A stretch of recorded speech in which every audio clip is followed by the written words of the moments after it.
of Old Town Finance Committee to order.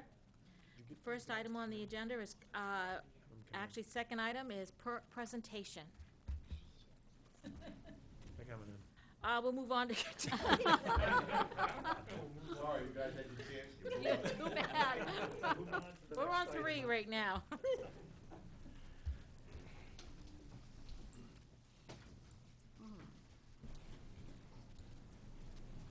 You guys are up, so you're first on the agenda. Perk.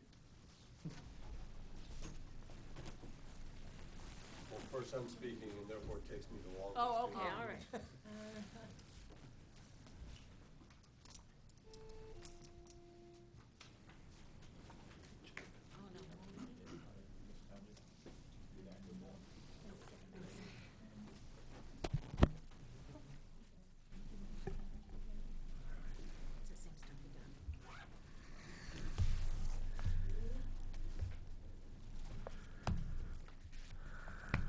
I know you guys have gotten a lot of information here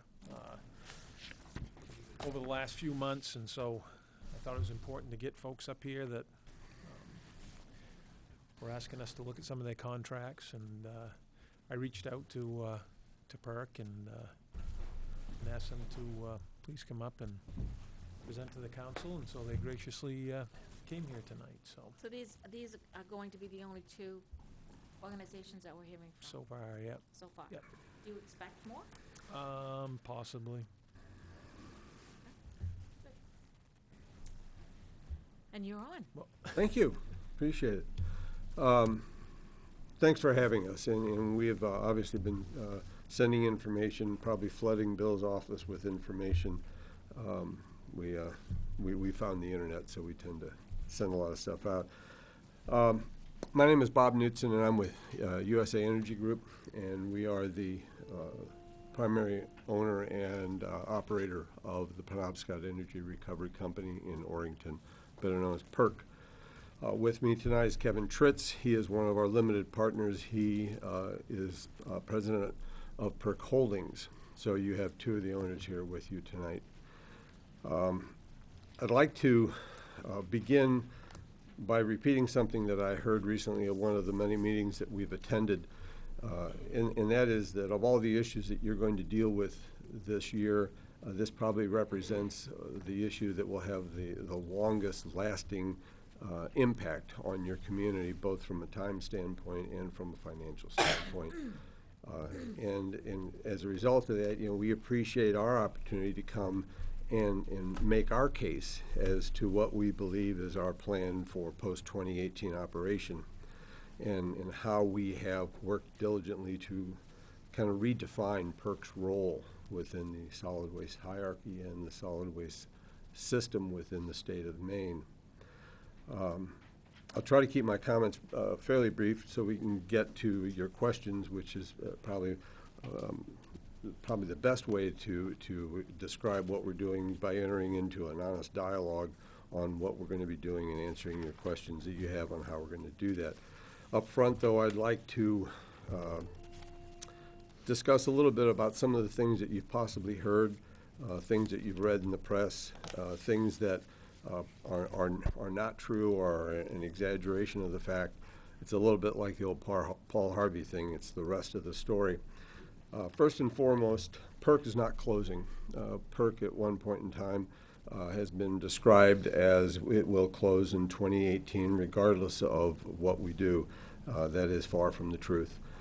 In 2011, we were working with the MRC, the Oversight Committee, in an effort to model financially what the project would look like under a set of, several sets of circumstances as far as tonnage and price and things of that nature. And at that time, the MRC gave us a set of criteria, very specific, and they said this is our vision of the future relative to how much tons would be available and what kind of price people would be willing to pay. We modeled those conditions and basically came back and said if all this remains the same and none of this it can change, then you're in a situation where the project won't cash flow, And under those circumstances, what you really ought to be thinking about is what we would call an orderly shutdown, because you have 77 people working here, and you just don't tell them on a given date that it's over. So you go through that process. So we spent some time in that letter describing that, and then at the very end of all that, what we said, and I'll quote from the letter, we said, "We will continue to seek solutions to resolve the issues that seem to exist in preventing the continuation of PERC." And so while in the letter we said, this is what you ought to think about doing if none of these conditions can change, we don't believe that. And we don't believe that those conditions are irreversible. Consequently, we're going to continue to work on a solution, and that's what we did starting in 2011, and that's what we've done, and that's what we'll describe to you tonight. So from that standpoint, we're not closing, have no intention of closing. We will be fully paid off in 2018, so we will be debt-free at that point in time. We have a facility that operates well. We had an engineering report done in the summer of 2015 by HDR Engineering out of Omaha, Nebraska. They're a leader in this effort. They're an owner's engineer primarily. And they reviewed our facility, gave us a complete facility assessment. That facility assessment, I believe, we have sent to you, made available to you. And basically it states that our facility is good to operate and in good condition, is well operated, well maintained, and is good for at least another 20 years. So we look out into the future, and we've got an asset that is paid for, operational, and by 23% owned by the communities.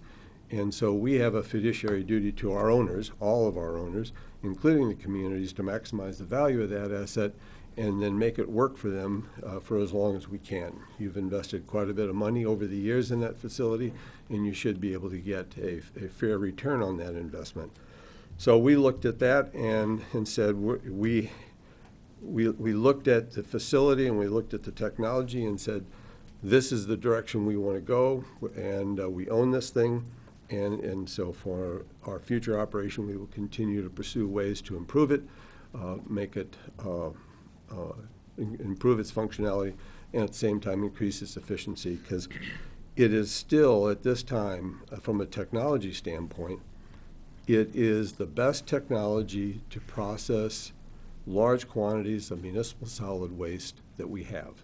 There's a lot of different processes out there, but if you're talking processing large quantities in an environmentally responsible manner, efficiently and effectively, incineration is still the preferred choice. That is what is being built today.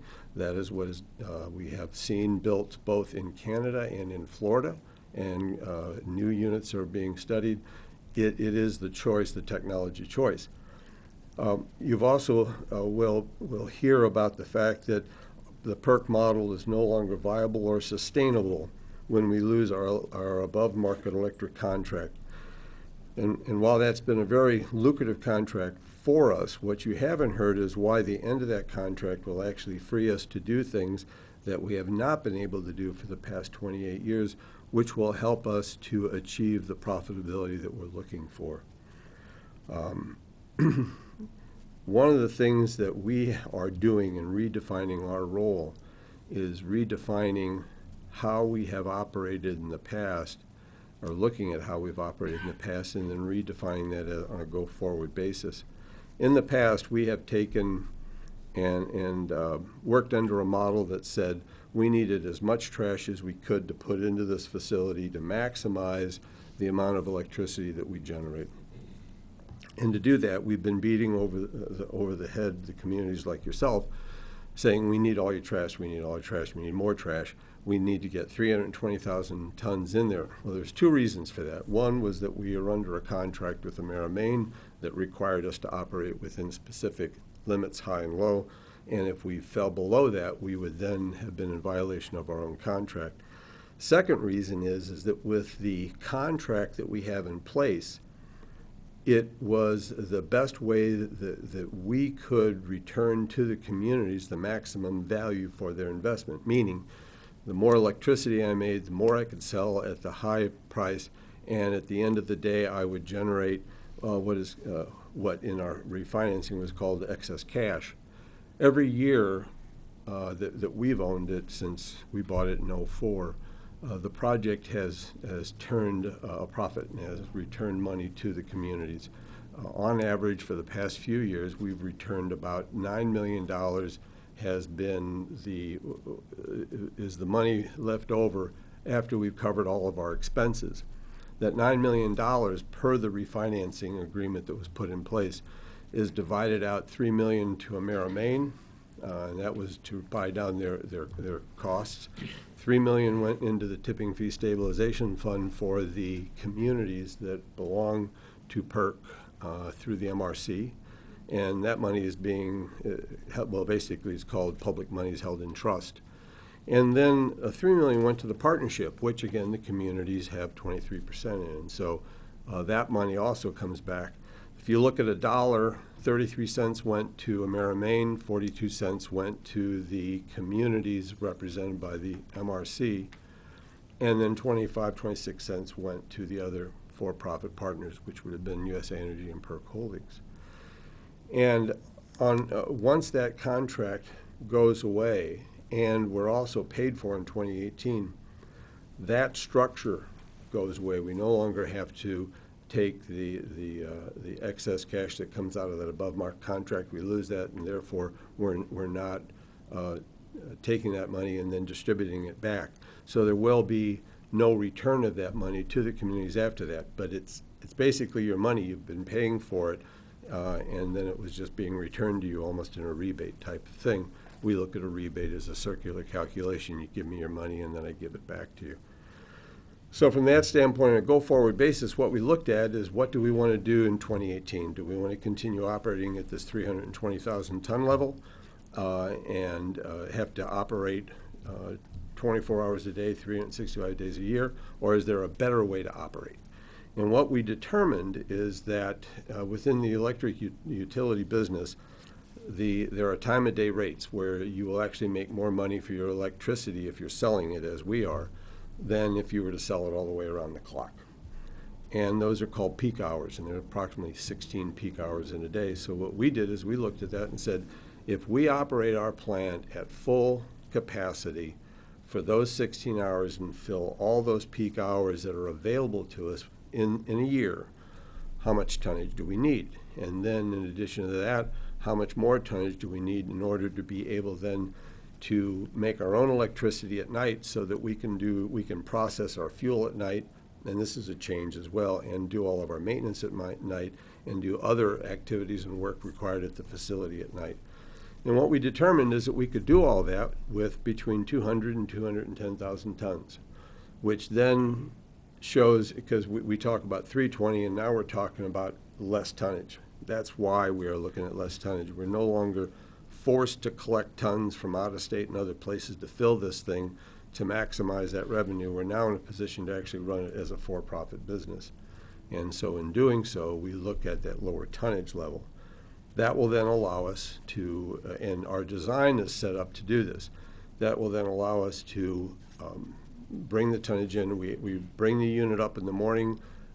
We run full load during the 16 hours of the day that are considered called peak hours. And then at night we will bring down, we have two boilers, and we'll bring them down and we'll generate enough for our internal load, and then in the morning go back up and do that Monday through Friday. Then we'll back it down over the weekend and holidays, because you don't have those peak hours during weekends and holidays. And that way we can serve the market, we can minimize our expense and our cost, and we can likewise maximize our revenue because we're going to be selling a premium product. All right. Now, that happens obviously when you're reducing your throughput by a third, which is about what we're doing. There's a lot of things that change in the way of your expenses and your cost to operate and your maintenance cycles and the periods in which you're going to do it. And so all that is calculated into that. The most significant and the hardest thing for us to deal with is the fact that we will also be looking at a reduction in staff. And that's the hard part of being an owner. And we have stated, I think, in the Bangor Daily, that that they asked specifically where we think that's going to be, and we anticipate that right now we have 77 people on site, 2 part-time, 75 full-time. We expect that our full-time will go down into the 55 to 57 range, probably have the same number of part-time.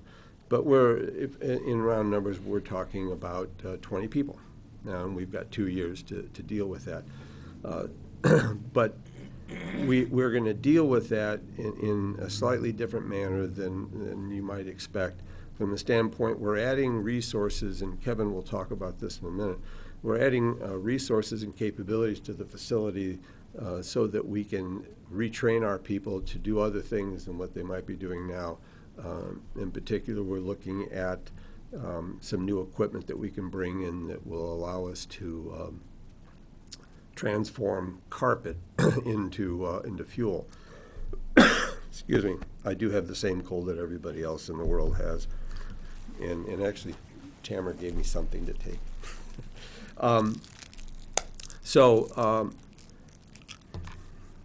Now I'll be like Socrates trying to talk with pebbles in my mouth on the beach.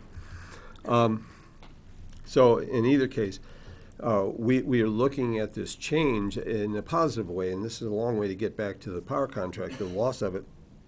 But it allows us to operate in a manner of a regular business, as a for-profit business.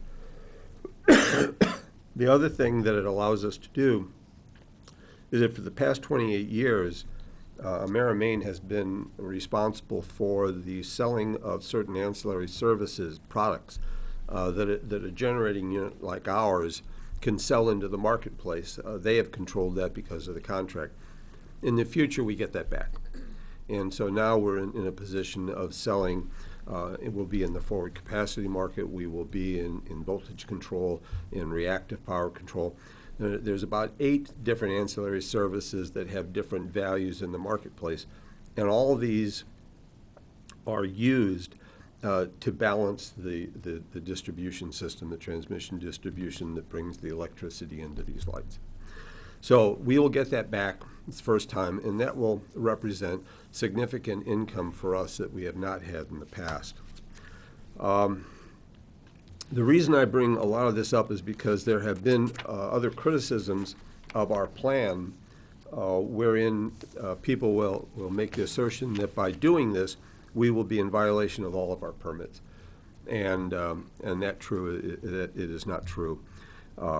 We have operated in this way ever since we've been involved, not on a regularly scheduled Monday through Friday basis, but on low tonnage periods of the year, and also during maintenance and shutdown periods where we needed to have one boiler out. We've had single boiler operation. I think in the last 2 years, we've had something like 100 different instances where we operate on a single boiler. So this is nothing new to us. We know how to do it. We've done it a lot. We do not violate our permits in doing so. Are there changes that we will have to make to our equipment? Yes, there's changes in our operating practices that we will deal with. This is all pretty standard stuff. I come from the electrical side. Kevin comes from the trash side, but he does. He's kind of a trashy kind of guy. But and so we've always run our intermediate load units, what we call intermediate load units, in this manner. And so this is something that's very common and very normal in the way we look at the world. We've also, the unit not only has been financially successful for the past 12 years, but it also has been mechanically successful as far as how we've operated it. We bring to this partnership both sides, the electrical and the waste. Myself and my partner have spent our entire careers in everything from designing, building, operating, tearing down power generation units.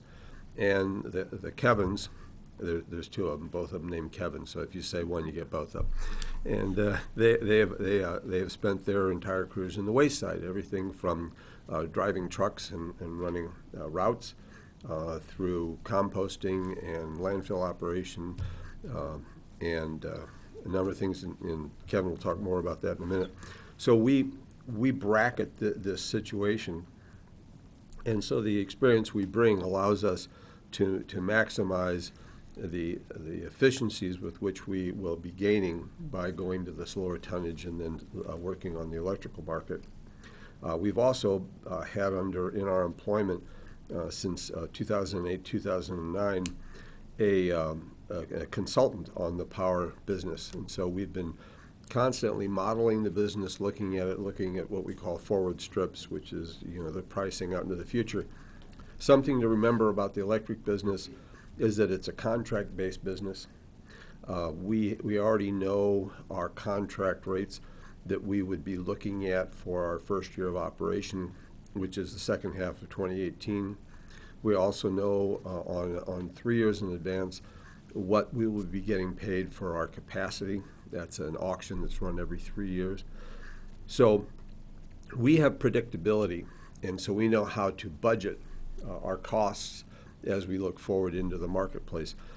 So from that standpoint, we get the benefit of it's not, we're not dealing with pork barrels here, or pork bellies here, or a hedging type of thing, or a commodities-based marketplace. We're a contract-based market. And so we know that PERC works, and we also know how to operate it and how to operate it within the market in the environment in which we will be looking at post-2018.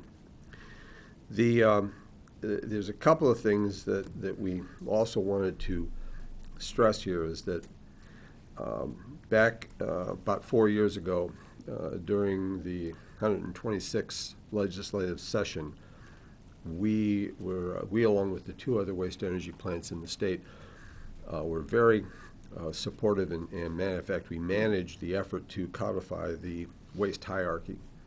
30 years ago, when Title 38 and 36 were passed, the hierarchy was never codified in law. It was kind of a good idea.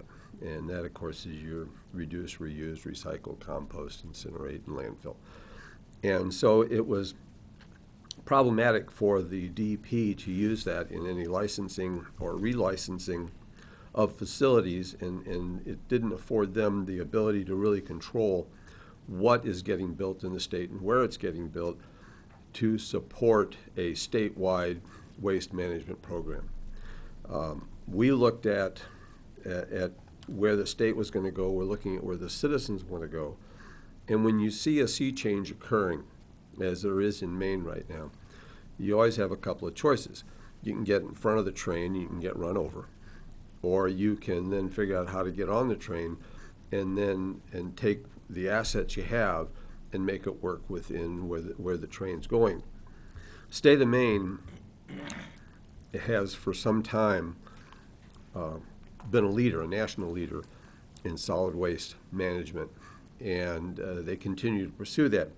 Kind of hit a period of stagnation here with not being able to achieve certain recycle goals, and have been working on how to do that. And we've been working with the DEP and the commissioner on how to facilitate and advance that. One of the things we knew we had to do was to get the hierarchy codified into law, and so that happened with a bill called 1483. And with that, though, it's a little bit like man bites dog, because why would a waste energy plant that needs trash be trying to implement something that might restrict the amount of trash coming to us? Same thing I said before, when you see that there's a change going on, you can either try to obstruct it or you can try to facilitate it. We chose the latter. We chose to facilitate it. And in doing that, what we have done is, in redefining how we're going to work within the marketplace, we put together a team of companies that help us to operate post-2018. And at the same time, this team of companies offers to our customers services, knowledge, skills, advice on how to really approach and deal with every facet of the hierarchy. We have on that team, and we have some of the people here tonight. When we first started looking at this, we knew that we needed the same kind of a situation we currently have, which is the ability to take our residue and our bypass and our non-processables that end up in a landfill, we knew that we had to continue that. And we have been dealing with Casella for the past 28 years at Juniper, first at Sawyer and now here at Juniper Ridge. A waste energy plant needs a landfill for its ash and its non-processables. And so we entered into agreements with Casella, and Don tells me, Don Mahar is here from Casella, and he tells me that you guys don't need anything from him because you know him all too well. But they have, Casella has worked very well with us in putting together the backup we need for both our bypass as well as for our ash and glass and grit. And so we have a solid relationship with them. We also put together a relationship with a company called Waste Zero. And they are experts in pay-as-you-throw programs. Their effort there is to reduce the amount of solid waste going to landfills and to waste energy plants. Again, a little bit of the man-bite-dog theory.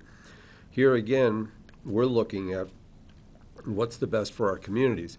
If they can, through a program, reduce the amount of trash coming to a PERC by 44%, that's got to help their budget. At the same time, if they can increase their recycling and also start working toward organics, this all helps their goals. And so we looked at the pay-as-you-throw program as a way for people to gain knowledge. If they want to use it, they can. They don't have to. Obviously, you have your system here. But it's just part of what we're trying to offer. And we use them from the standpoint that, especially in some of the rural communities, a bag program could be very, very helpful to them. So we were working with them, and we started working with them probably a year and a half, 2 years ago. But we were missing one key component, which finally came together here not too long ago, which is Exeter Energy, Agra Energy, out of Exeter, Maine, and they have a dairy farm, second largest dairy farm in the state, owned by fifth-generation dairy farmers. And they have 2 anaerobic digesters, and they put together a program up there to deal with the animal waste and organics and food organics from all over the state. Use that to generate electricity for sale, as well as use at the plant or at the dairy. And in addition, they have developed a system that if you're familiar with the meat packing business, they use everything but the squeak in what they do. They process the organics, generate gas, generate electricity. They also use the waste, the effluent that comes out of that. They can strip the liquids out of it. That goes and ends up as a fertilizer on the property. And then the solids can be dried and used for bedding for the animals. So literally, it's pretty much of a closed cycle system. And we put this together, again, to help us to address all the different parts of the hierarchy. We also put together a program with the Natural Resource Council of Maine.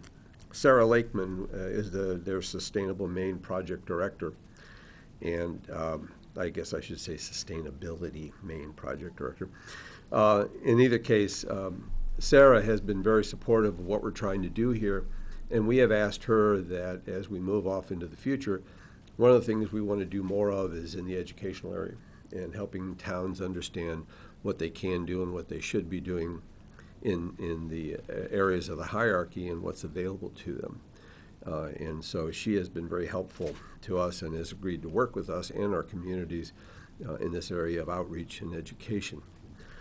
So that kind of gives you a quick overview of what we're trying to do. Of course, when I say quick, everybody in my team says there's nothing quick about it, Bob.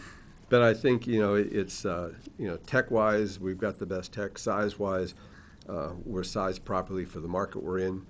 By the way, we do have excess capacity, which is important for you guys because Maine is very unique in that you double in size every summer. And as a result, you double in your waste generation.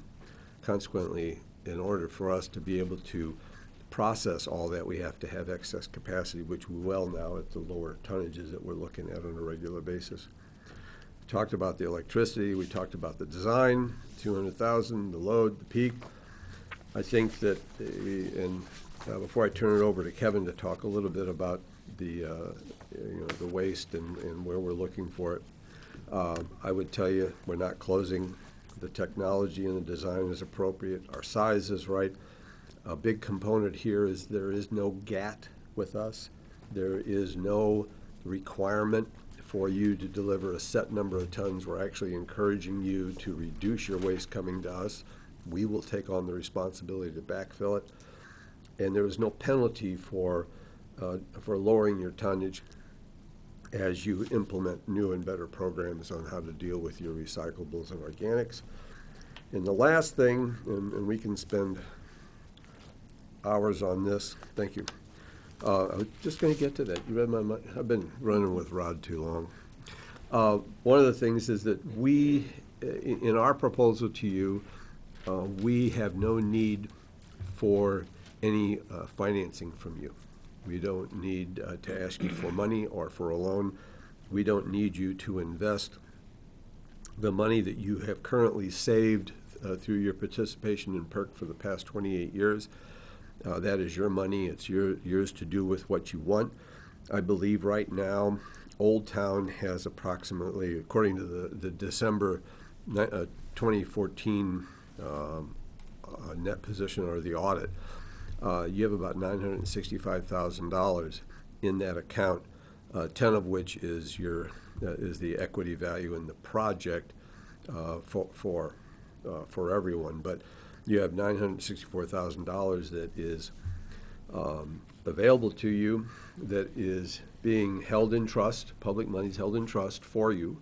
It is managed under your direction by the MRC. But that would be money that would be available to you to do with it as you see fit, whether it's to involved in the waste management system, or if it was to be used on something else. That would be totally up to you. This whole thing has been put together to return control of the waste system back to the local level, so that each community can determine what they want to do, what their waste characterization is, what they need, how they want to manage it and operate it, and then ultimately, what goals they have set for themselves relative to the state guidelines that they have in place. So with that, I want to get Kevin to talk a little bit. We talked about the waste, where we're going to get it, how much we need, and how we've kind of divided that up and how we're looking at it. So if that's all right, I'll toss it to you. Okay. Well, Bob likes to talk about the electricity, and that's why the lights are on. I like to talk about garbage. And so we've always looked at the PERC project. When I say always, and I say we, it's my partner and I, Kevin Norby and myself. Obviously our backgrounds are in the waste business, but this is really a waste project. It's about taking care of your garbage. Where else can it really go? And what do you really do with it? And so we've always truly looked at it from that perspective. And over the last several years, ever since we've been involved with the plan, we've been involved with it since 2001. The amount of waste that's come from the cities and the towns has been roughly about 180,000 tons a year, pretty consistent over that course of time.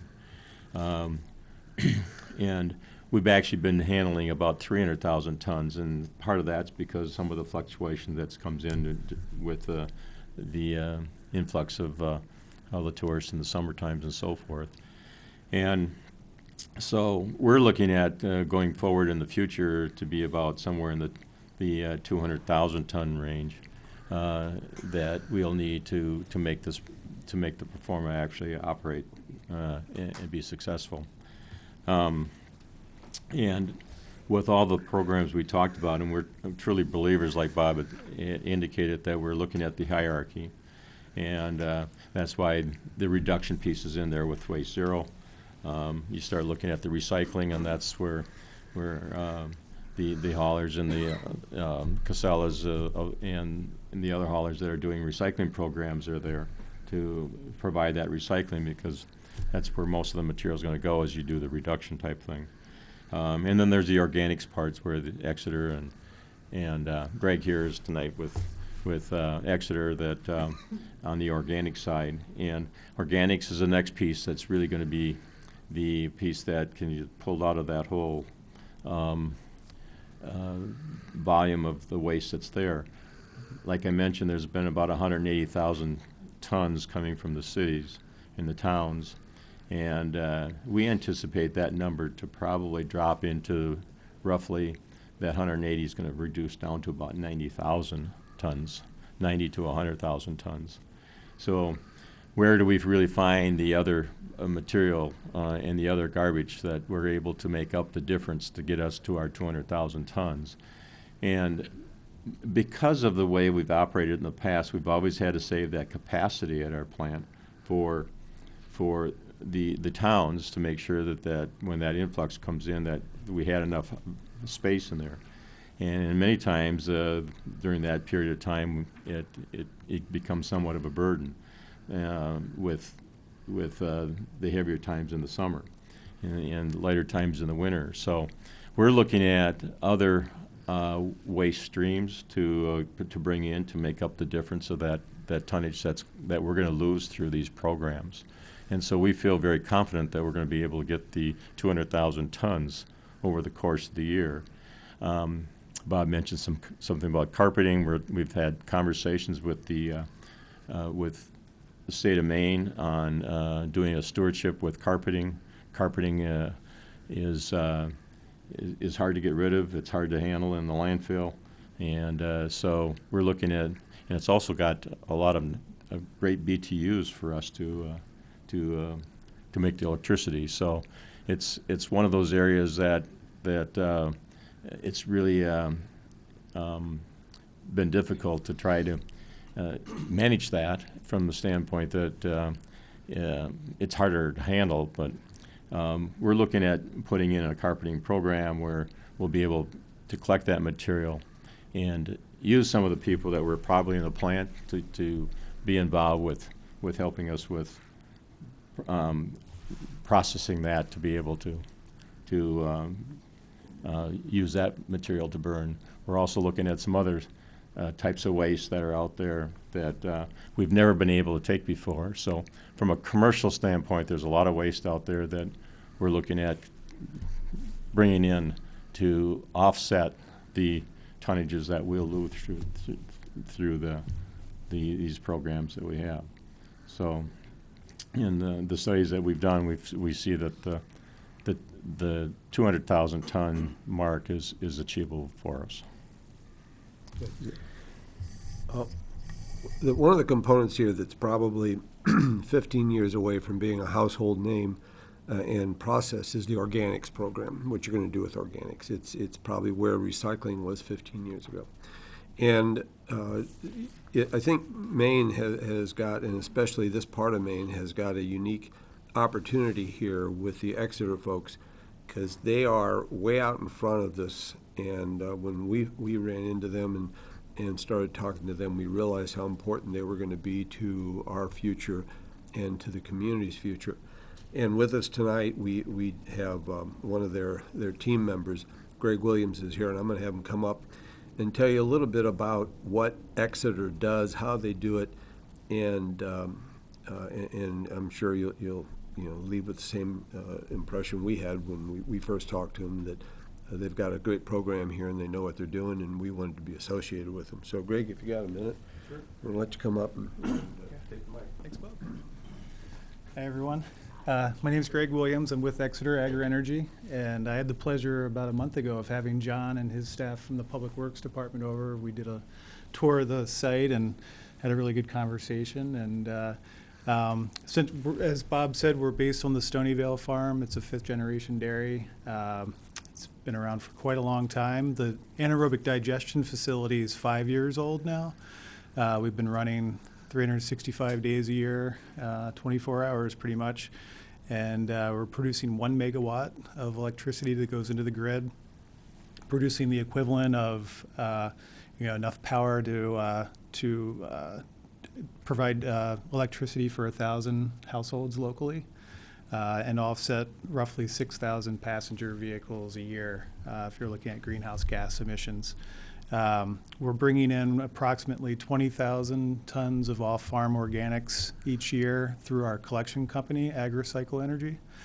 And we have a commercial footprint at this point throughout Maine that's kind of anchored by our Hannaford partnership, including the one right here in Old Town. So our trucks are already coming through Old Town twice a week.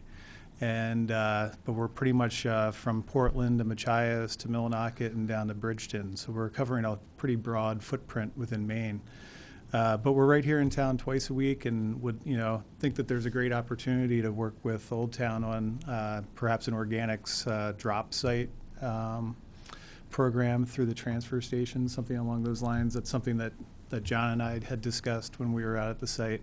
But we're open to all different types of ideas. We're just pleased to be part of this team that's looking at the state hierarchy, and we're firm believers in the source separation approach to waste management, and I think that's the most effective way to handle it, and we hope we get a chance to work with you. One of the things that's been an exciting addition to our site that we implemented back in July of last year is a depackaging system. So that was really brought on through our partnership with Hannaford, but it really opens up the door for a lot of other opportunities to partner with municipalities in particular, where contamination can be a bit of an issue, especially as residents kind of start doing it for the first time, perhaps. And so we're that increases our ability to handle some of the contamination that we might find through a residential program. But we're very excited to talk further about that with you if you're interested in that. And we can take basically anything that's been alive, so things that you wouldn't necessarily put into your backyard compost pile, including meats and dairy and fish and bones. We can even take pet waste. That's something that we've been talking about recently. 70% of what goes through our digester right now is cow manure, so we can't take human waste. We're not licensed to handle human waste at all, but certainly pet waste and other organics along those lines. So I think we have we can provide a pretty good solution for you. We've had some other organic programs that we've been involved with throughout the country, and when we looked at Greg's operation here at Exeter, we have a lot of organics that we actually compost, and so we've talked to them about actually taking some of the materials that we have coming into the plant, and we spent some more time separating some of that material out, what we call our glass and grit. We can take in some of that stuff that we're actually landfilling right now. We're going to be able to take and separate out and be able to work with Greg's operation to compost that material to make it a compost that would be able to be land applied in farm fields and things of that nature. We're doing that now in other parts of the country, and as a result of that, we've actually have worked with Greg and Dan and Adam about with some of the educational pieces that we've done to get out to the general public as to how to and what's acceptable and just how the programs get set up. So we're working very closely on them and other parts of their operation as well. Thanks. There was one more thing that I wanted to cover before we got into the Q&A, if it's all right. Recently, we redistributed a solid waste agreement. We had sent one out in last summer in draft form, and then we sent the final form out around Christmas time, asking for a comment period. We finished that comment period, and we worked extensively with Roger Raymond and Jim Katsiafikas, an attorney, out of Portland, and went through that agreement. And then as a result of that, we came up with a new waste agreement which helped to clarify some of the concerns and issues that were raised in the original one. And so I wanted to, with your permission, go over just a few of those, so that, because I think I know that was sent out with a memo from Doyle and Nelson describing it, and I think the comparison that Katsiafikas did, that was all sent out. So just take a minute and I'll go through that, and then if you have questions on that, then I can certainly answer those along with the other ones. One of the changes that Roger was very particular about is that under his system and most community systems that haven't put in some kind of a licensing provision, there's only so much of the waste that's actually under your control. And so he wanted to make it clear within the agreement that any waste that we are talking about coming from the municipality is limited to the waste that is under the direct control of the municipality. And that will change, obviously, and vary from city to city. But in so doing, there isn't this confusion, because if you go back to the where we are today, under the current set of contracts, you have a GAT, and that GAT doesn't care where the trash comes from. And so many of the communities have brought in, which they're allowed to do because of the financing, to bring in the commercial side into this as well. But once the unit's paid for, and once we go into the post-2018 operation, they wanted that separated out. So we made that clear, and we actually ended up defining the terms for purposes of your review. They also wanted a drop dead date and a minimum amount of tonnage that we would have to have by a date certain.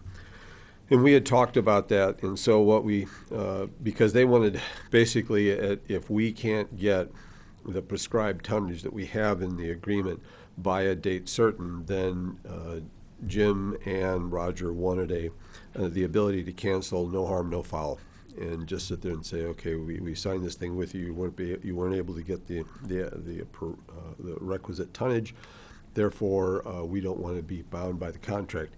It's not an obligation that they void the contract, but it is an option.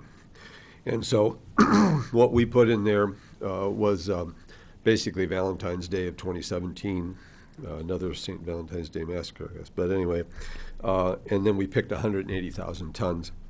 And that 180,000 tons is what we're saying, that if we have that amount by that date, then getting the balance of it is very doable for us.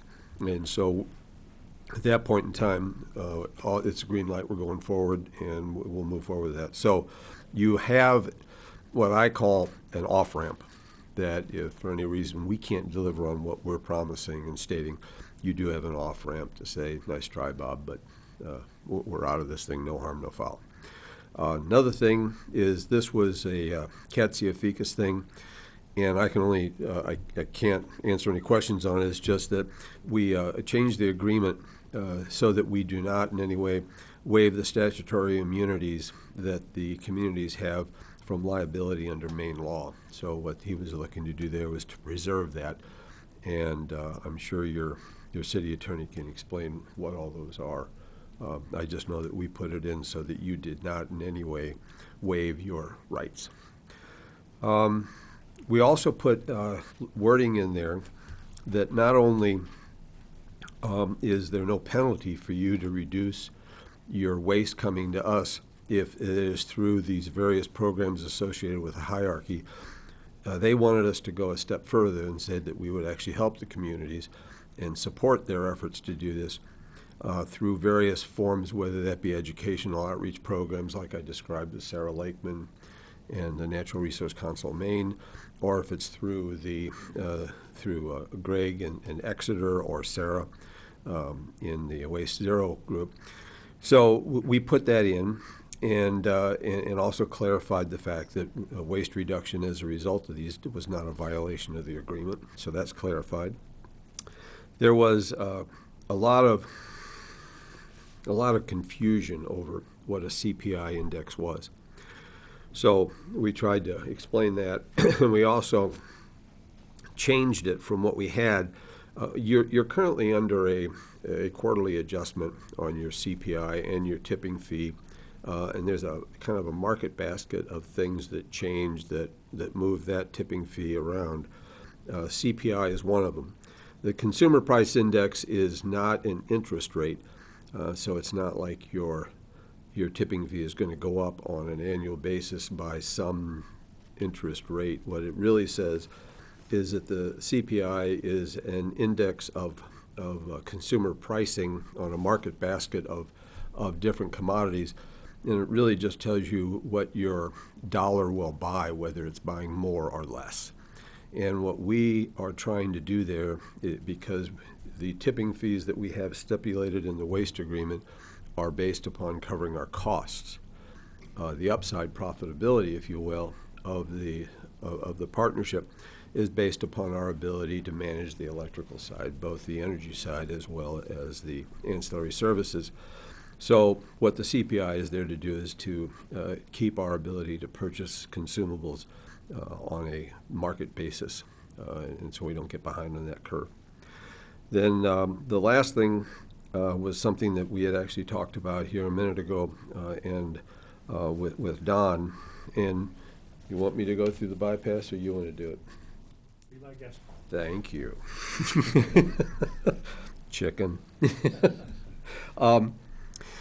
Casella, and like I said, we've been working with Casella for a long time. And both Roger and Jim wanted to look at Juniper, our current contract to bring our ash, our glass and grit, and our non-processables to Juniper Ridge. And that there is obviously a pending expansion on that, and they wanted to say if for whatever reason that wasn't granted, or for any reason Juniper couldn't take it, for whatever reason, what is your backup? So it's kind of a backup to the backup. And so what we did is that we entered into a new agreement with Casella, whereby we have access to any one or all of their remaining landfills, which I think is 5 in surrounding states, such that if something were to happen and PERC was shut down for an extended period, something went bump in the night and it's going to take us 6 months to rebuild it, what do we do with the trash? Because the trash didn't stop. It's generated every day. We receive 1,000 tons a day, and it's got to have a place to go. So if it can't go to Juniper Ridge, where does it go? And so what we were looking at is guaranteeing a place for that to go. So we worked out another transaction with them. The bypass rate that is transferred to the communities, if we can't take it at PERC, is $60 a ton, and that's in the contract as well. So what that says is that if for any reason I have to bypass for an extended period of time, under the current set of circumstances, it would go to Juniper Ridge at $60 a ton. If for any reason Juniper can't take it, then we would have other choices as far as guaranteeing the waste would go somewhere at the same tipping fee rate. Now, there would be a difference in transportation, and that expense would be borne by the communities, but we would be able to transfer the $60 a ton rate to these other landfills. Also, at that point in time, if there was that situation arose, the communities may find other options, other landfill options, and we'd work with them to make sure that they could get rid of their waste at the least cost to them. So those are the things that the big things we did. We also, and these will be mailed out this week, a hard copy of this contract, because you got an electronic copy. A hard copy is coming out, and attached to that will be the warrants necessary to take action at a city or town level. And that's just suggested wording. We had people that were asking for that, so we said we'd gladly put them in there. They're samples, and you can do with them as you see fit. So that little bit of housekeeping done. Like I said earlier, I think the questions may be more helpful to you than me talking. So I would like to open it up, and feel free to ask questions. I've got Don here, and got Kevin, got Greg, and myself. Just to let you know that the committee is missing two very important people, but we're going to bring it forward anyway. So is anybody on the committee here that wants to ask any questions to these people? It's a lot to take in. It is. You probably feel like you've been fed. Nicely answered a lot all of the questions. I agree. Yes. There, in the blue folders, there's a number of different documents, and ranging everything from the Waste Zero plan, the PERC plan, questions that we've received and that we've generated answers, because there's probably more questions that come up as you ask them. So that's in there, and we also have another document that we're working on right now that we actually put together for Midcoast Solid Waste. They asked us a wonderful question, and in the process of answering it, we said, we ought to really give this to everybody. So we're going to take the Midcoast specifics out, and then we'll get that to you as well. We're working on, matter of fact, we worked on that today. And that basically takes what I just spent all this time describing and gives it to you in hard copy form, so that you don't have to rely on your notes. So that'll be forthcoming as well. And again, if there's some people that are missing and we need to do this again, give us a call. Well, that's too bad they missed it. Yeah. Okay, but if it would be helpful, we're more than willing to come back and do that for you as well. No, by looking through this and the stuff that was given to us, some of just the frequently asked questions, and also a few things I read in the newspaper, which have enlightened me a little bit as well. So this is a big decision, so it's going to be interesting to see how it all plays out, especially with all the surrounding communities. Yeah, I would say there was a letter recently by a number of residents in this area that was probably one of the most thoughtful commentaries that I've read. That one, It was very, very, very good. Very, very well good. So anyway, go ahead. Given there are two sides to every story, Mhm. what happened in Bangor Brewer that they didn't even give you an opportunity to speak and they were tried to write, in your opinion? I hear snickering. All right. Laura, you want to answer this for me? Hey. Probably the same reason I walked out of the MRC meeting last Tuesday afternoon.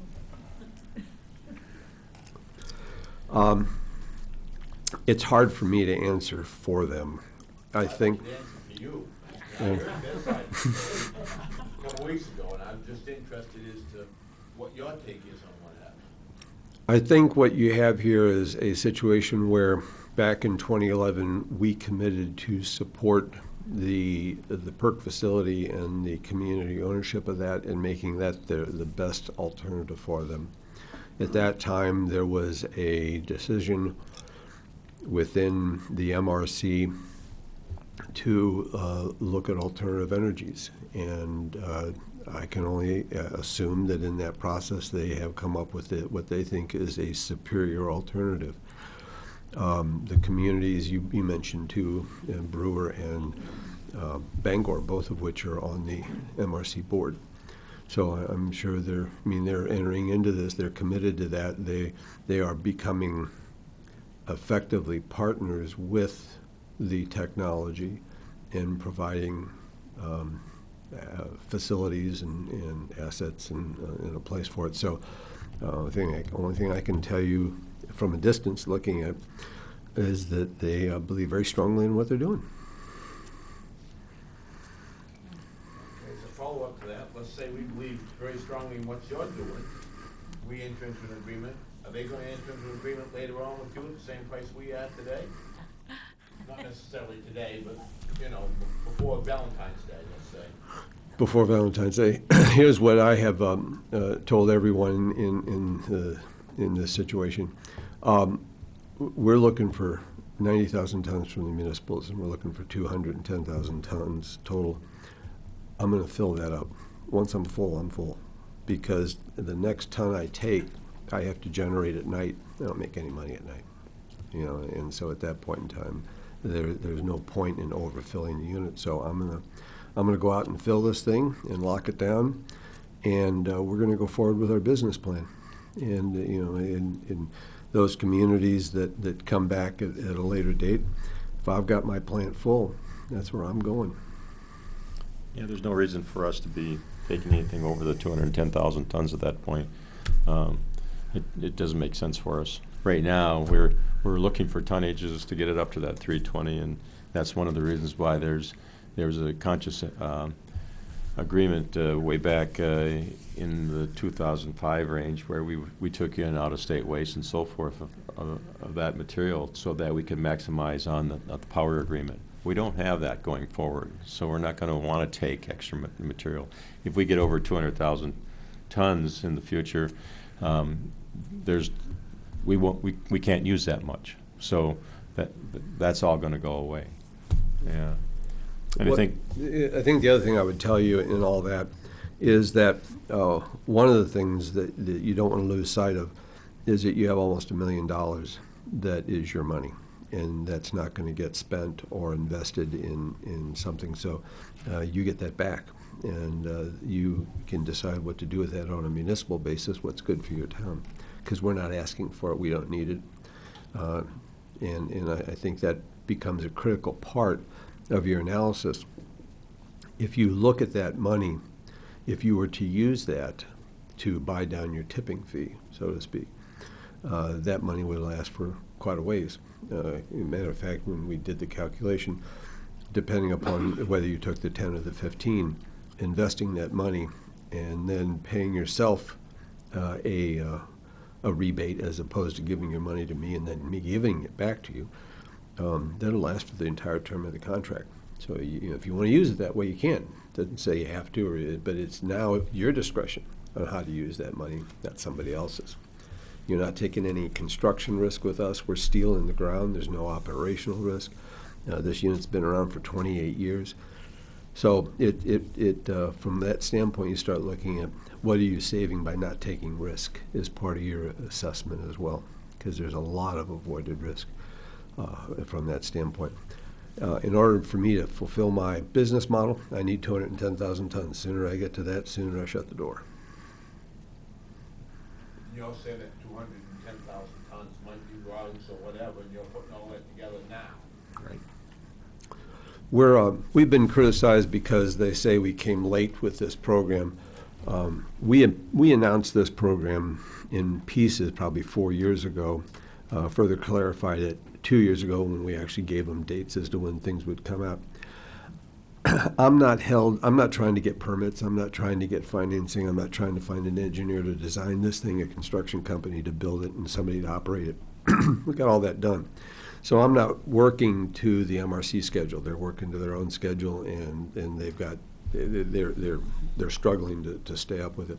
So I'm working to my schedule, and consequently, that's why I can sit there and say, I've got till Valentine's Day of next year to get my tonnage, and my partnership agreements will probably get signed all by then, and for those that are going to stay in. And so we're on what I call a more reasonable business plan approach, giving people time to make prudent decisions. So I'm not giving you a bum's rush that I have to have it in the next 20 minutes or I turn it into a pumpkin, which might be interesting to watch if I turned it into a pumpkin. But we're giving you time to make a solid decision on what to do both today and in the future. How confident are you that you can make your drop dead 180,000 tons? I wouldn't be here if I couldn't make it. That's part of. That's why I've got him. As part of what he's doing is that we're working the commercial side. We actually see the commercial side as being, and we've already indicated that by the tonnage, we see that as the driver in the future is the commercial side of this. If the communities fully embrace all the different programs that we're offering, much less the others, you're going to see that tonnage drop below. Well, probably below the 90, probably considerably less than that if they do it right. And the other benefit to that is the tipping fee for recyclables is less than trash, and organics is less than trash. So, there again, you stop paying my tipping fee, pay a lower one. So, and you're also achieving certain I guess it would say social goals, that it's the right thing to do. You know, we need to be good stewards. We need to limit what's going into our waste plants. We need to limit what's going into our landfills.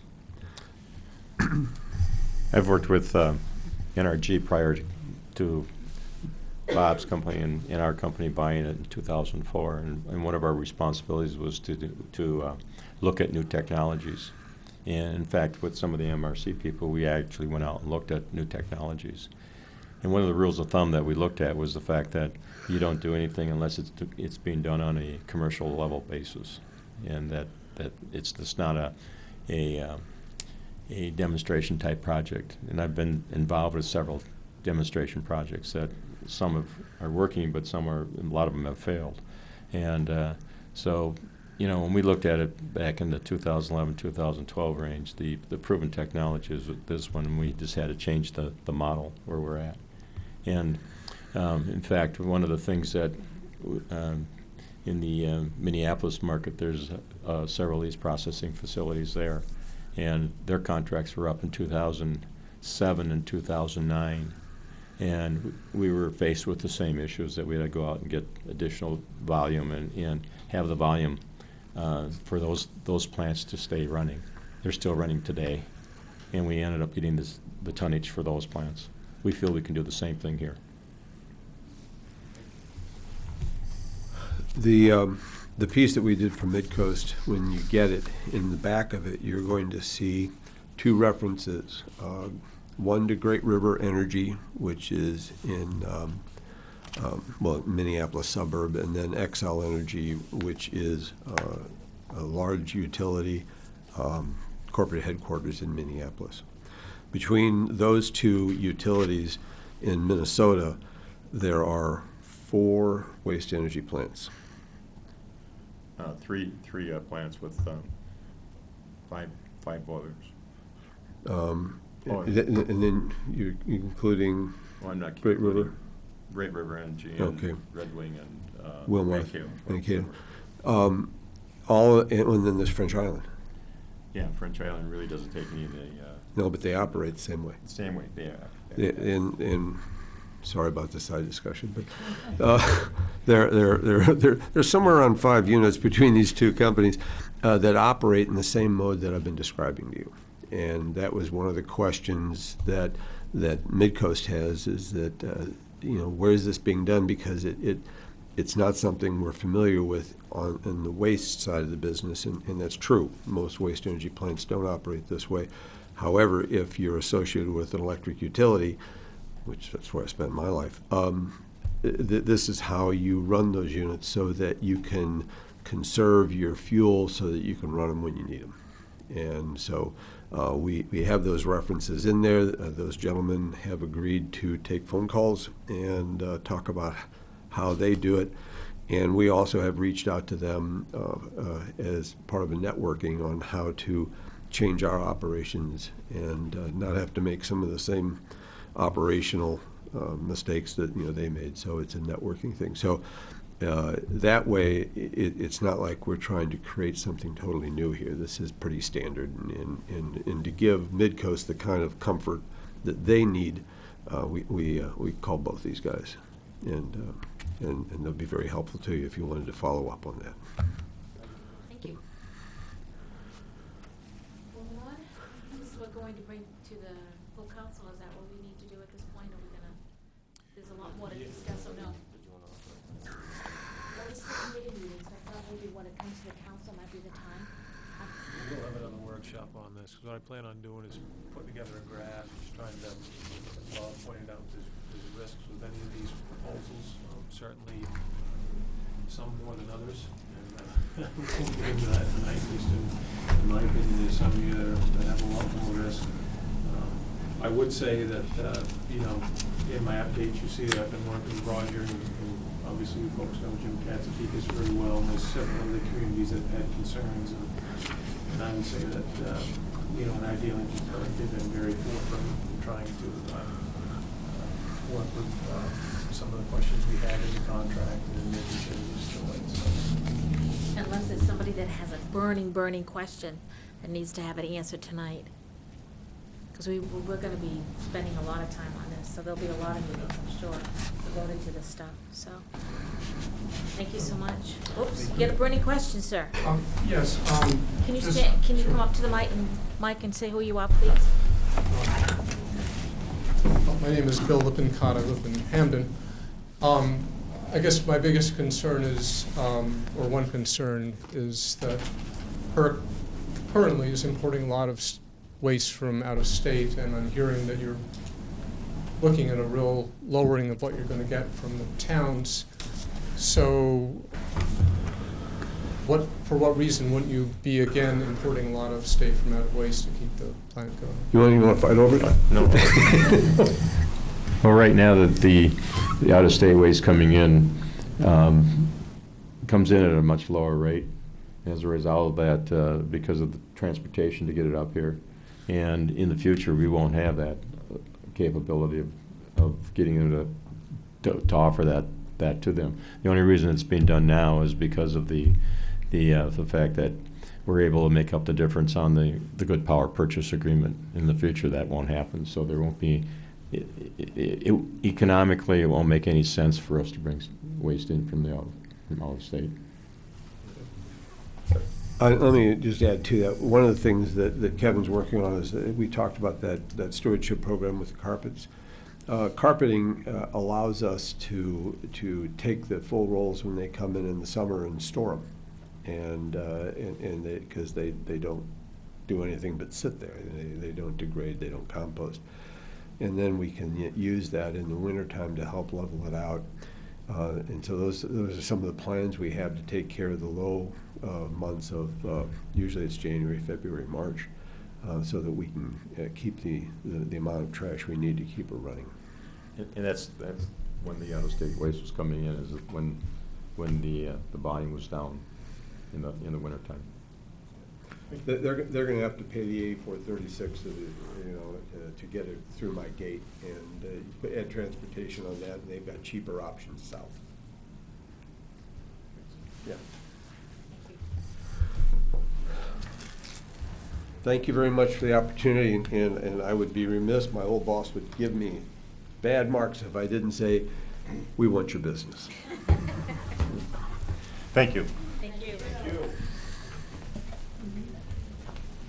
Bill, Do you need any more folders? Yeah, do you want any more folders? All set? And then we'll get you the mid-coast thing. Ted's working on that right now. You have enough information?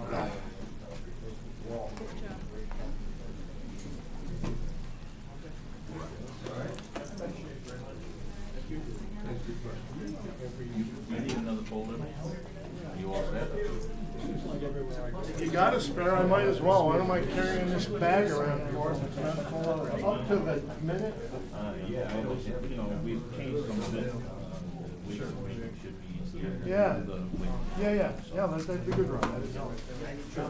Thank you. By the way, that, Bill Lippincott, letter. Okay, next on our agenda is excise tax exemption for the military. Well, it's honestly how we feel.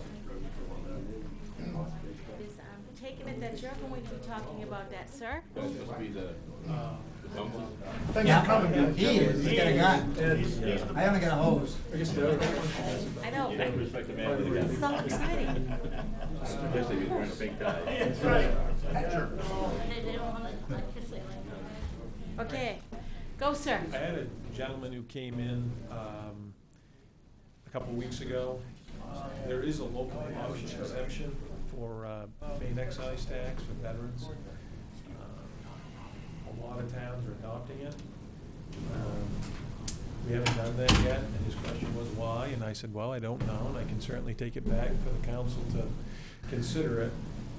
Basically, then I put a form in here that a town has adopted. It's pretty basic, straightforward. The law that's in here explains what it is for the local option, which we'd have to have an ordinance for locally to be able to exempt it. And it's for, according to this, it's for veterans who are currently active. You have to be 180 days, and it's basically combat duty if you're serving during that time. I have not tried to go in and figure out what the impact would be to us. I think it'd be pretty minimal for us to pass I do that. too, yeah. Because most of the time, the young men or women that are serving are young, and they probably don't have a fuel expensive vehicle, or it's, used or whatever. But it also depends on where they're stationed, because if you're stationed in New York, you can get a excise tax is extremely inexpensive. I know, my son was there, and that's why he had his vehicle there. Yeah. Was because it was extremely inexpensive, so. So I haven't heard any, I haven't heard any towns really suffering from doing this, so I certainly wanted to bring it forward. I think it'd be a good thing for us to do, and any way we can help somebody out who's on active duty. So what we need to do now, if this is going to be part of our ordinances, it has to have public hearings, 2 public hearings, and then it will become law at that point, correct? Correct. Okay. Somebody's gonna write the ordinance. Well, it looks like it's going to probably look a lot like this. I'll have Eric take a look at it. That's good, yes. Yep. Okay. So are we gonna put it on the next agenda? Yep. Okay, great. Any other questions, or we'll move on? Camera equipment for Public Works. And also. The cameraman, I was on the cameraman. Quote, Yeah. sir? Yes, so the recent one is actually going to be 3 quotes. So you're going to have the Public Works quote, DeWitt Field quote. And again, this was at the request of council last time that we talked about doing the public safety building. So what you'll see is for Old Town Public Works is $11,025. That is going to cover quite a bit for John up at Public Works. He'll take care of all the gas area for diesel and for gasoline, and it's going to get every angle of vehicles coming in on both sides of that building as they enter on either side. I'll give him quite a bit of coverage back out towards Airport Road as well. So it provides him with a lot of coverage up there, which is a good thing. DeWitt Field, when that quote came in, was $11,369, and for Lance, that's going to provide him a lot of coverage as well at the airport. It's going to get him his gate coming in. It's going to cover all of his fuel. It'll cover part of that apron and then the entryway going into the building. And then it's also going to cover his the seaplane fuel down there. So he'll have a remote camera located down there that will cover people having access to his fuel there as well. And then the third quote was an additional quote for the public safety building. There's a camera on the Brunswick side. And what we'd like to do is replace that with an HD camera, which would cover Brunswick Street, and then out towards the library, and then down the front of the building across the front doors of the fire department.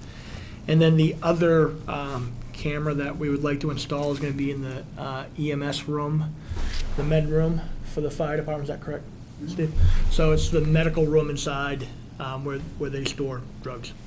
So that would be the quote for that building. That was for $4,170 to put those 2 cameras into the public safety building. So those are the quotes that have come in. And this is all through North Star, who did our stuff at the station, which is really good. They did a really nice job. Came out well. Everyone kind of threw it out there to ask Scott, because he was doing his cameras. I don't know if he remembers or not, but we had some camera questions, and it's thrown out there to him, well, let's see what the quotes would be for getting cameras through the other facilities. So that's what's basically went out and did that, and that's where you're at. got those.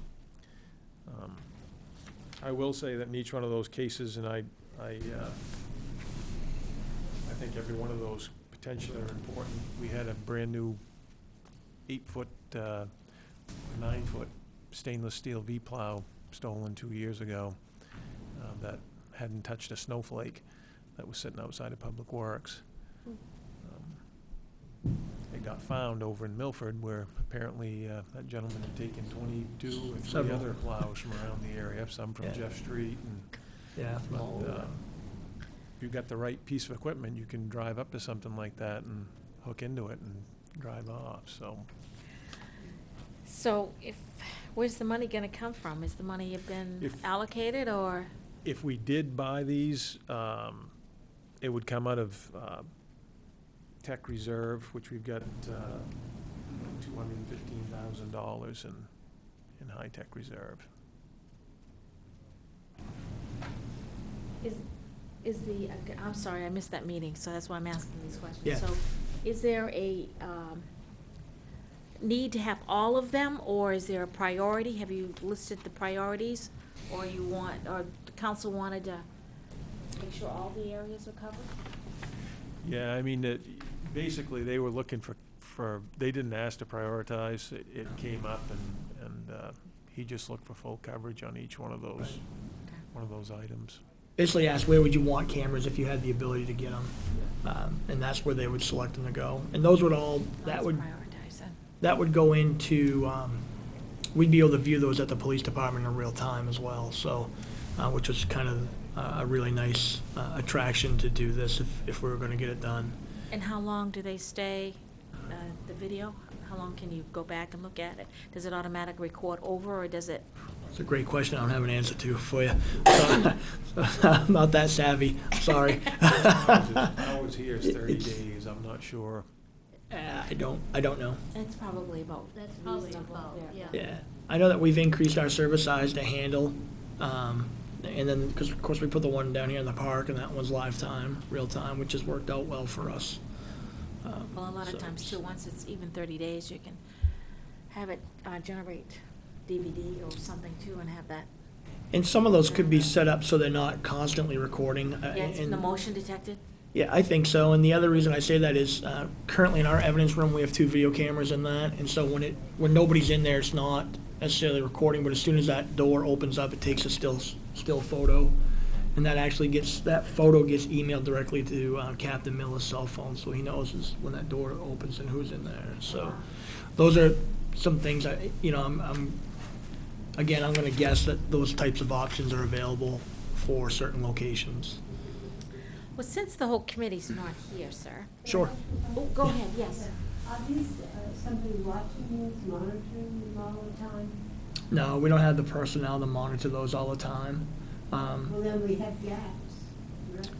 It'd be recorded so you could go back and determine a time when, for instance, if you had at Public Works, I'll use Public Works facility, if they closed shop at 4 o'clock in the afternoon and John came in and realized that something was stolen out back, then we can look from 4 o'clock to the time that he arrived at work to find it stolen, and we can start tracking back from there. So it records, so it gives us the opportunity to go back and view what happened. That's why you do need multiple days, because sometimes and it might not be a plow that's missing. Right. It could be something, else. yeah. It could be something Then all else. of a sudden, yeah, it would be, yeah, I agree. Since the entire committee's not here, we can still bring it forward to the council, but we would put it on not as a consent agenda item. Right, just It a would be a regular- regular item where we discuss it again, so. And we can go back, I mean, I can talk to John and Lance too, and try to see if there's something that, if they had to cut that down, what would they want for priority areas if they, Yeah. 'cause that was full coverage for. That's full coverage for the It's buildings. also possible to make a budget item for next year. Yeah, that's true. That's a good idea. Yep. Yeah. But that, we could still discuss it as in the open Yep. meeting, and then say that we'll put it on the wish list for the budget year. Yep. That's a good idea. Sure. Yep. Good. Great, Sure. thank you. No problem. Everybody all set? Good job again. Yeah, yeah. Sewer user rates increase.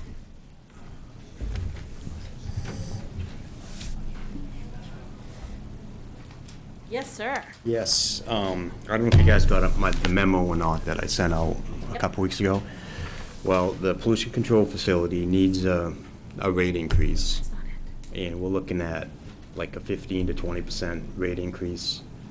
And what we had discussed was we'd like to do a 5% rate increase for 3 to 4 years in a row. I brought this to the sewer advisory board, and they recommended that I ask for a 5% for next year, for the fiscal year 2017, and then bring it back 2018 and ask for another 5%, 2019 ask for another 5%. The reason we need this rate increase is we have a big project coming up, $2.2 million pump station upgrade, and plus right now we're just running rate, we're actually, I think we're, according to Miles, I think we're running in the negative a little bit, kind of taken from our reserve funds to. A little bit. This will be the first rate increase since 2003. Oh, okay, that's what I was gonna ask.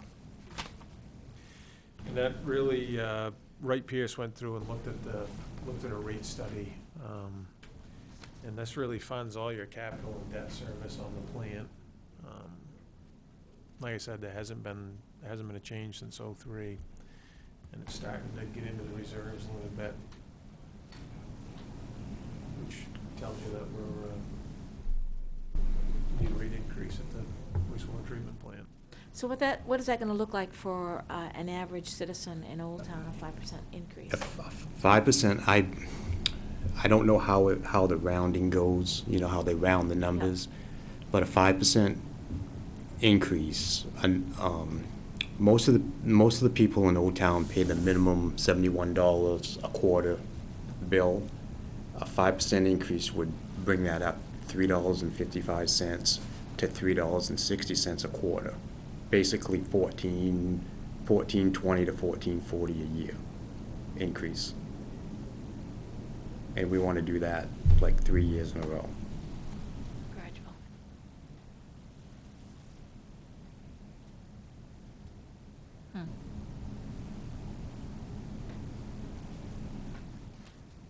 Any other questions? No, I don't think we have a choice. I don't either. I don't either. Not, especially if you haven't, since it's been that long, 2003? Yep. Wow. And we're not that much, we're not higher than other area towns. And everything is getting more expensive to operate, and if you get that much of something that you need to have done within the facilities itself, I mean, you gotta do it. It's not like you can not do it. You Yes. gotta do it, so. So we'll put that on the agenda as well, sir, as an item to discuss. Thank you. Okay, thank you. Airport land lease. Um, He was on that stuff. I put the scope of work in there. What that is related to is on the business park at the airport, there's 5 lots up there. There's 2 that abut the crosswind runway, and then there's 3 lots that are actually on the road, kind of across the street from the Public Works garage. Part of the issue with getting businesses in there is typically those 5 lots have to be leased. They're under FAA control. You can go through a process to get the land released, and that's what this scope is. And basically, when you look down through these bullet points that Stan Tech put together, this is everything that they need to do to get the land released. There has to be 2 commercial appraisals done, and they have to go through each one of these bullet points. In the end, the cost of that's $27,000 for them to go through, and that includes the 2 appraisals that they have to have for the lots. But what that would do is that would free those 3 lots up on the road that would not be any longer under FAA guidelines, so they could outright sell those 3 lots that are along the road to businesses. Along the road in the front?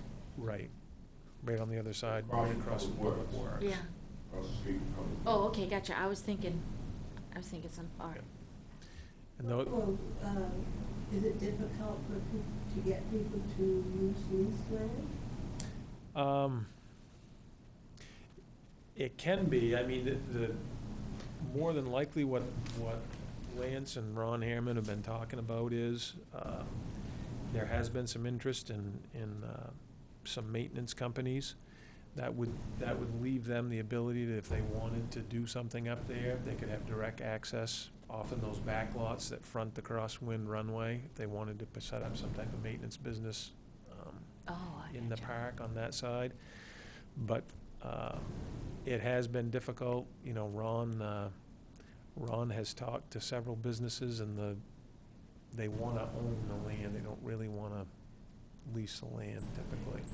Isn't it easier too to get loans if you want to do something at lease It land? is, I is mean, not and it something- all depends on the type of business that's gonna come in there. I shouldn't, you know, if you're a fast food chain or something, they typically wanna different, yeah. lease the land. But for the businesses that we're looking to get up there, like I said, Ron's spoken with several people, and every time that's kind of been the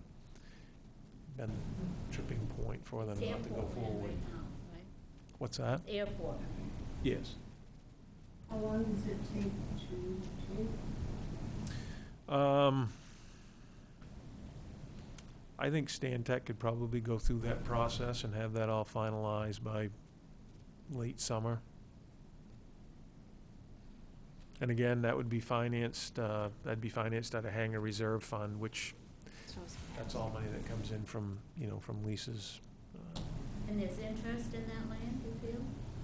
There has been, to this point, that's always been where it's kind of fallen down. How much land do we own? In total at the airport, Well, there's like that- 500 and that something you could acres. put something on that would, I'm trying to think of the size of that subdivision right there. I mean, that subdivision itself, all those lots are between just over 2 acres, and I think there's one there that's about 3.5, so it's somewhere 10 to 15 acres of land where that business park is. And the master plan at the airport, that can change, kind of like the city's comprehensive plan, but not that easily. So there, a lot of the other area around the aprons and stuff is set up for hangar development that's been proposed up there next to the terminal Mhm. building.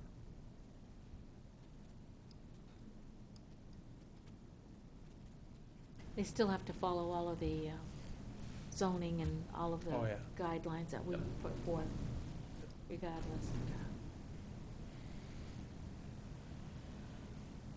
Shall we bring it forward to the committee as a whole? Carol? Just you and I? Yes. yes, I think so. Uh-huh. All right, paving bond is next on the agenda. I wanted to bring this back to council just to talk to you folks, because I know we kind of put the brakes on last fall. We drew down $421,000 in the paving projects that we did out of the $1 million bond. And so I asked John to put together a paving recommendation. What this would do, what he has here, this $221,000 would go back and go back over these binder projects where he's put binder down to finish the roads that are there. And certainly, even at that point, we'd still have, Is B&B paving gonna net the, yeah, we didn't sign a contract with them, so whatever the price is, the price is, so they're. so because paving's almost 60% of the price it was last year, we're gonna get it that cheaper? Yeah. Cool. I'm feeling good about the world now. So I think we were gonna pay last year's price and get No. stock. No, whatever the Good for price you. is. You deserve a pat on the back. I'll pat John on the back too. Yeah, pat him on the back. But yeah, whatever they come in at, and we wanted to try to get on the front end of them, We're not because right waiting. now, you know, everyone's starting to put in their requests for paving. Yes, and if the price does dip that much, you're not gonna get them. That's right. And then you'll get pushed out into the fall. Which and could be more than more. likely it'll be, it'll still be very competitive to last year's price, but it won't be less by this fall. So this is what he's planning on doing. Plus, right now, it's gonna be. Right. Yeah. And we can move that to council, and certainly, you know, I can have John go beyond this. If you wanted him to spend the full amount of the bond, I could have him tell you what else he would do to propose to pay beyond this, if we could get that. Given all that difficulties, you're gonna fit all that in the budget?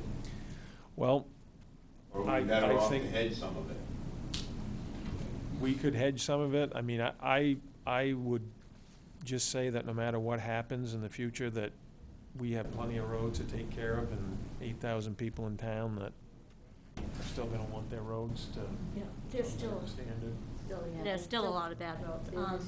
Where they say 1-inch overlay, that means that they're gonna go back and put another. On top of Yeah, stuff some this of year, it, yeah. because that's already started Right. to.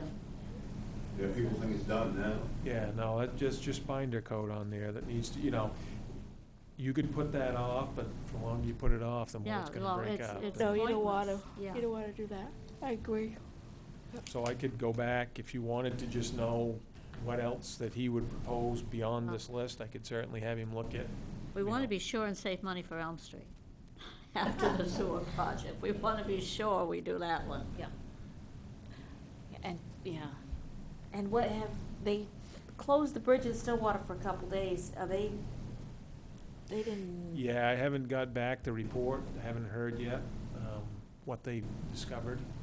In my It's a opinion, I'm mess. surprised someone even dared to hang out over there in a basket and look underneath the thing, it's, I know. Oh, really? They go around? They take the boat, is that what they do? Or We- go all the way around We have Gilman been Falls? talking, Rob Kennerson from Bax called me up on Friday. There's been some concern with how some of the larger projects have been going.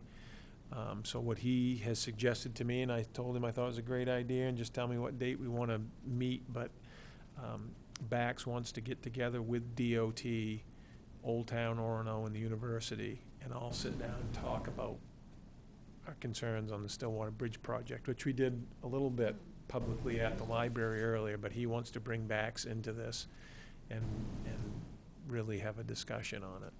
So that will That be is happening. gonna be a major,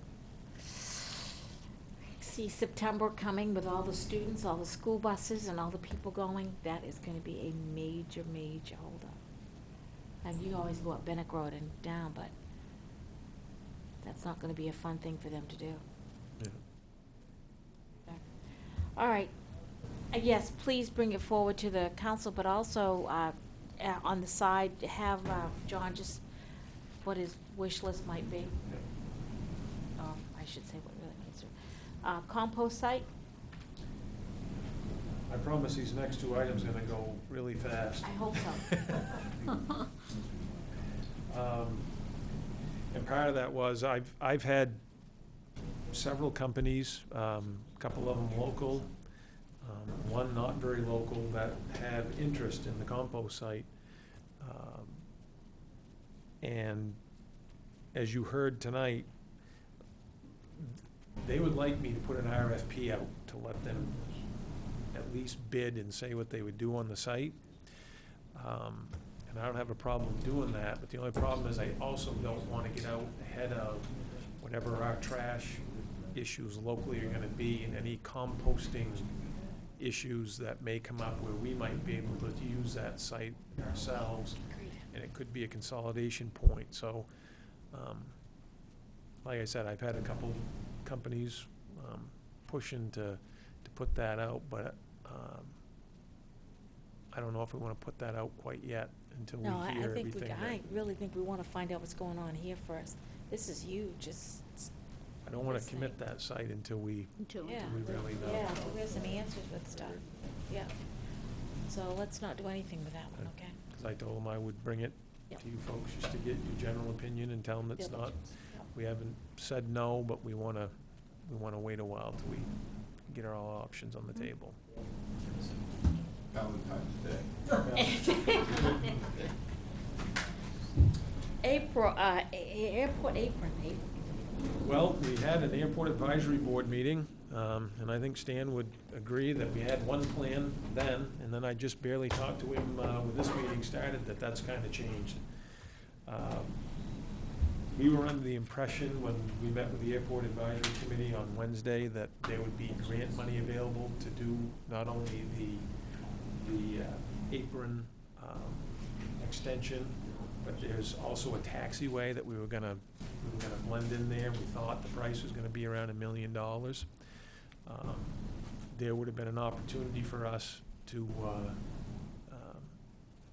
finance that, pay for it out of hangar reserve for 2 years, and then get 95% of it reimbursed. Since last Wednesday, that's changed, and there's not a grant. It would have to come from our AIP money, which basically we get that in $150,000 chunks every 4 years.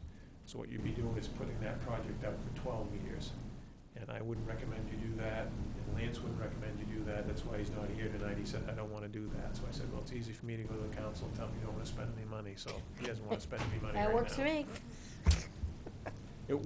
We're still gonna pursue part of that, and there may be grant dollars available, because some other airports in the state every year don't do everything they wanna do, so we might be able to do at least a portion of that, for an expansion, but, and that would be reimbursed at 95, and we'd have to pay 5%. So we may bring back a piece of that this year, but it's not gonna be all of it, so. Well, that was quick. Yep, that's it. Thank you. Adjourn? So can we do that with only 2 of you? Sure. We just won't tell him. That's right. Can you second, please? That's right. Oh, that's right, I just called it, I didn't call, yeah, that's right. Yeah, it's been adjourned. Thank you.